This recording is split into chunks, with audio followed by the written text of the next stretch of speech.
میرے مدنی چینل کے ناظرین،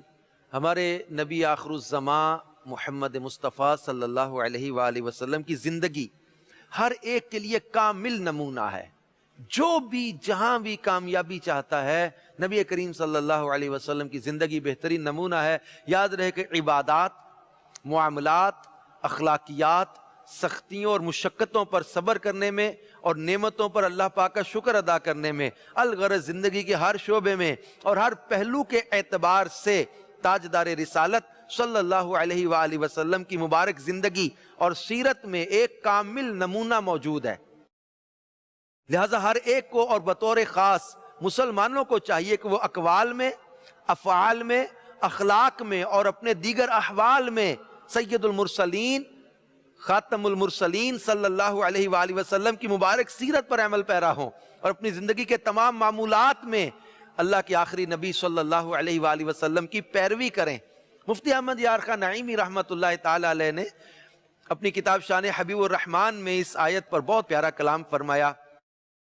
اس کا خلاصہ یہ کہ سرکار ابد قرار صلی اللہ علیہ وآلہ وسلم کی مبارک ذات ہر درجے اور ہر مرتبے کے انسان کے لیے نمونہ ہے۔ جیسے آپ صلی اللہ علیہ وسلم کا توکل، آپ کے توکل کا حال یہ تھا کہ 2 ماہ تک گھر میں آگ نہیں جلتی، صرف کھجوروں اور پانی پر گزارا ہوتا، تو امت کے مساکین کو چاہیے کہ ان مبارک حالات کو دیکھیں اور صبر سے کام لیں۔ جو سلطنت اور بادشاہت کی زندگی گزار رہا ہے تو وہ ان حالات کا ملاحظہ کرے کہ مکہ مکرمہ فتح ہو گیا، لوگ سامنے ہیں جنہوں نے تکلیفیں پہنچائیں، اور آج موقع تھا کہ ان تمام گستاخوں سے بدلہ لیا جائے، مگر ہوا یہ کہ فتح فرماتے عام معافی کا اعلان فرما دیا۔ اگر کوئی مالداری اور خوشحالی کی زندگی گزارنا چاہتا تو ان حالات کو ملاحظہ کرے کہ ایک بار بکریوں سے بھرا ہوا جنگل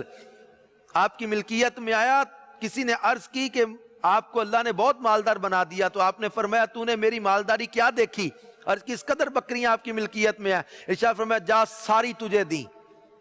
وہ اپنی قوم میں یہ مال لے کر پہنچے اور قوم والوں سے کہا کہ اے لوگو ایمان لے آؤ، رب کی قسم محمد رسول اللہ صلی اللہ علیہ وسلم اتنا دیتے ہیں کہ فقر کا خوف نہیں فرماتے۔